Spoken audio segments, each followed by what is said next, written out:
मैं रीरी त्रिवेदी और मैं आज थोड़ा बहुत इंडिया की मेंटल हेल्थ चैलेंजेस और इसमें ख़ास तौर पे इंडिया की महिलाएं हैं इनकी मेंटल हेल्थ चैलेंजेस के बारे में बात करूंगी, क्योंकि हमारे पास वेलनेस स्पेस में बहुत सारी महिलाएं आती हैं अपने मेंटल हेल्थ के हेल्प के लिए।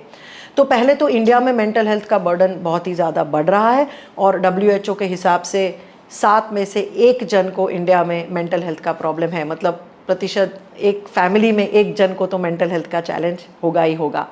और इंडिया में जो आज मेंटल हेल्थ सर्विसेज प्रोवाइडर्स हैं, जैसे साइकोलॉजिस्ट है, साइकेट्रिस्ट है, इनकी भी संख्या बहुत कम है। और इंडिया में मेंटल हेल्थ के चैलेंजेस बढ़ रहे हैं। ख़ास तौर पे महिलाओं में सुसाइड का एक बहुत बड़ा प्रॉब्लम आ रहा है। 1990 और 2016 के बीच इंडिया में जो दुनिया के पॉपुलेशन का कंट्रीब्यूशन जो इंडिया का होता है 16 से 17% ही बढ़ा, पर इंडिया का कंट्रीब्यूशन महिलाओं के सुसाइड में ग्लोबल रेट्स में 25% से 36.6% तक बढ़ा है।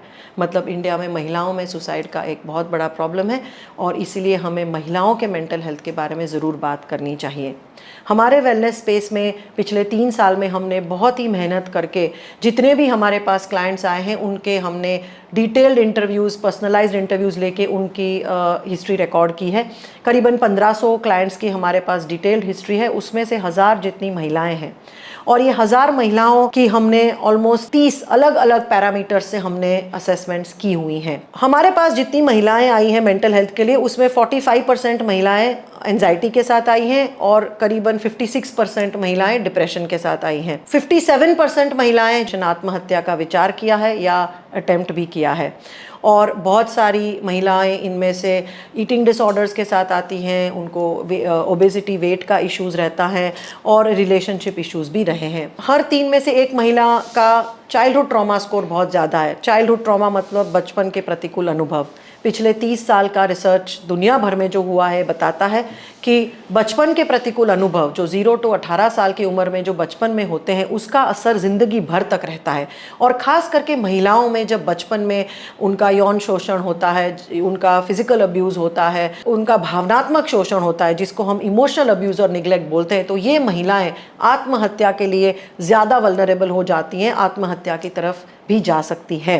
तो वेलनेस स्पेस पे हमने बहुत सारा इसके ऊपर काम किया है। चाइल्डहुड ट्रॉमा के ऊपर बहुत सारा रिसर्च किया है और पब्लिश भी किया है और हम लोग ट्रॉमा के ऊपर बहुत सारा इंटरवेंशंस भी करते हैं। हम अलग अलग तकनीक्स यूज़ करते हैं ताकि ये जो महिलाएं हमारे पास आती हैं इनकी हम मदद कर सकें। ज़्यादातर महिलाएं तब आती है जब वो खुद माँ बनती है, क्योंकि जब वो पहचानती है कि उनकी खुद की जो मेंटल हेल्थ इश्यूज़ है उनकी वजह से उनके बच्चों पे इम्पैक्ट पड़ती है, उनकी पेरेंटिंग जर्नी पे इम्पैक्ट पड़ती है, तो तब ये महिलाएं हमारे पास ज़्यादातर हेल्प के लिए आती है। काफ़ी यंग लड़कियां भी आती हैं बिकॉज आजकल मेंटल हेल्थ के बारे में बहुत बातचीत हो रही है, तो हमारे पास 16, 18, 20, 25 साल की उम्र की भी काफ़ी यंग गर्ल्स भी हमारे पास आ रही हैं। हम लोग inner child integration work, reconsolidation of traumatic memory, hypnotherapy जैसी अलग अलग साइकोथेरेपी टेक्निक्स यूज़ करते हैं ताकि हम इनके जो ट्रॉमा की फाइल्स हैं बॉडी में उनको हम हेल्प कर सके, उनको ओवरराइड कर सके। ज़्यादातर ये महिलाएं जो हमारे पास आती हैं वो कई बार काउंसलिंग भी ले चुकी होती हैं, साइकेट्रिस्ट के पास भी जा चुकी होती है, बट इन दोनों जगहों में से उनको ज़्यादा फर्क नहीं पड़ा, इसलिए वो अब साइकोथेरेपी टेक्निक्स ट्राई करने आती हैं। हम लोग इनका प्रोग्रेस चेक करते हैं, हर 4, 8 और 12 सेशन के बाद हम ट्रैक करते हैं कि इनको कितना फ़ायदा हुआ कि नहीं हुआ। हम लोग जो साइकोथेरेपी टेक्निक्स यूज़ करते हैं वो हम इनके जो प्रॉब्लम है जैसे anxiety, depression, suicide behaviour, trauma, ये प्रॉब्लम के हम मूल कारण के ऊपर काम करते हैं।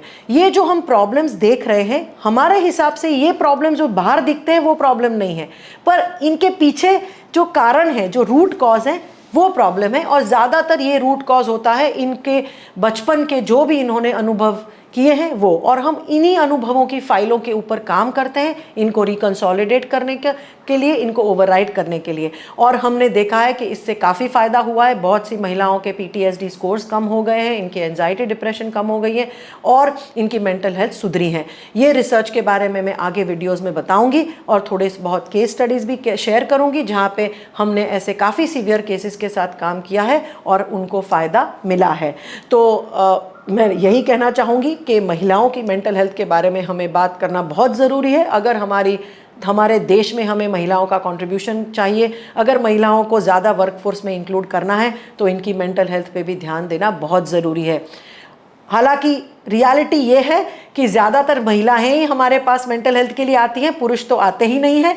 तो पुरुषों में भी मेंटल हेल्थ का प्रॉब्लम है, पर पुरुष हैं वो मेंटल हेल्थ की हेल्प के लिए भी नहीं आते। अच्छी बात यह है कि महिलाएं तो आती हैं, इसीलिए हमारे पास जो डेटा है उसमें 75% महिलाओं का डेटा है, पुरुषों का बहुत कम है। तो मैं मानती हूँ कि हमारे देश में मेंटल हेल्थ के बारे में कॉन्वर्जेशंस होनी चाहिए, इसके बारे में बातचीत करना भी नॉर्मलाइज होना चाहिए। और मेरी ये चैनल के द्वारा मैं इसके बारे में ज़रूर बात करूँगी और मेंटल हेल्थ के चैलेंजेस के बारे में बात करूँगी और ऐसे लोगों को भी बुलाऊंगी जिन्होंने मेंटल हेल्थ के ऊपर काम किया है और उसमें से बाहर निकले हैं। तो आपको ये वीडियो कैसा लगा और आपके इसके बारे में जो भी विचार हैं वो कमेंट्स में ज़रूर लिखिएगा।